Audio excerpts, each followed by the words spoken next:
Like I've said before, I'm quite confident that out of 100 United States senators, there are 100 of us who believe the bill is imperfect. This isn't exactly the bill I would have written on my own in my office, and 99 of my colleagues would say the very same thing. This is a compromise product crafted by colleagues with big, principled differences in a Senate with the narrowest possible split.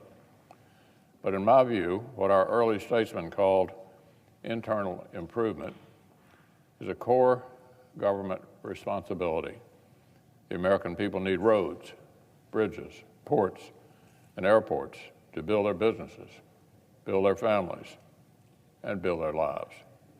Republicans and Democrats have radically different visions these days, but both those visions include physical infrastructure that works for all of our citizens.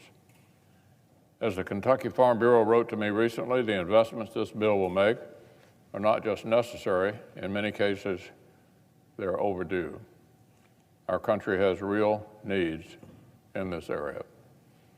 There are many outstanding amendments that are important, that would improve this legislation, and that deserve votes before the Senate is asked to vote on final passage of this bill. The full Senate deserves its full chance to shape this important legislation.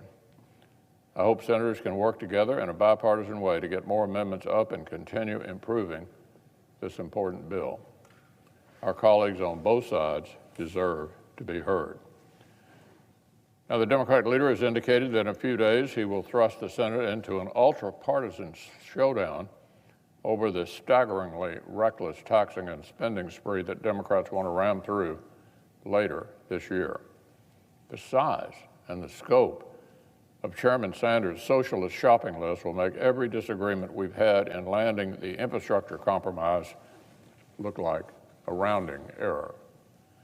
New permanent welfare with no work requirements, reams of Green New Deal mandates, massive tax hikes that shrink wages and kill jobs, government meddling in child care that would privilege certain families' choices over others, amnesty for illegal immigrants in the middle of a border crisis.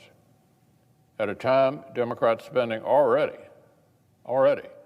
has inflation hammering American families, Republicans could not be more eager to debate our colleagues on all of these subjects. We can't wait to get Democrats on record over many more trillions of dollars in reckless borrowing to fund socialist spending, on radical policies that families are not asking for. Our philosophy is the polar opposite. Republican policies would create good jobs, strong wage growth, and stable prices for middle-class families, just like our country had just a year and a half ago. The most pro-worker economy in a generation just a year and a half ago.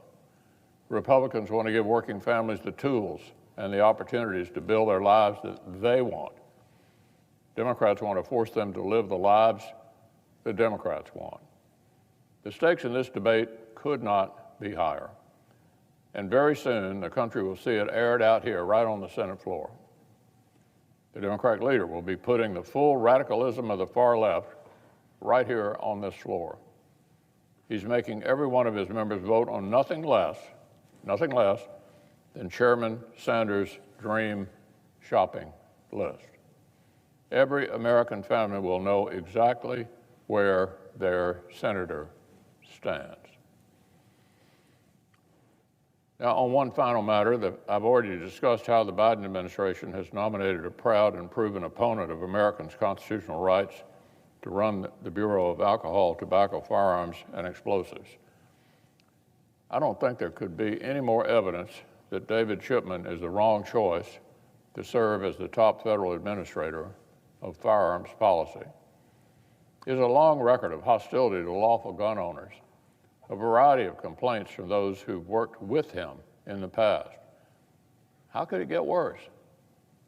Mr. Chipman has suggested radical and sweeping steps like banning private sales that are lawful, overriding state laws, and imposing sweeping restrictions on a class of weapons he has yet to clearly define. Among some current and former ATF agents, he's earned a concerning reputation as, quote, a bully, an activist, whose extreme views threaten to undermine the trust the agency needs to conduct oversight. And sources within the ATF have also come forward describing allegedly racially discriminatory comments the nominee made in the workplace regarding personnel decisions. So even a few days ago, it was not difficult to realize this as an instance in which the Senate, on a bipartisan basis, should take a pass. But somehow, in just the last few days, it has actually gotten worse.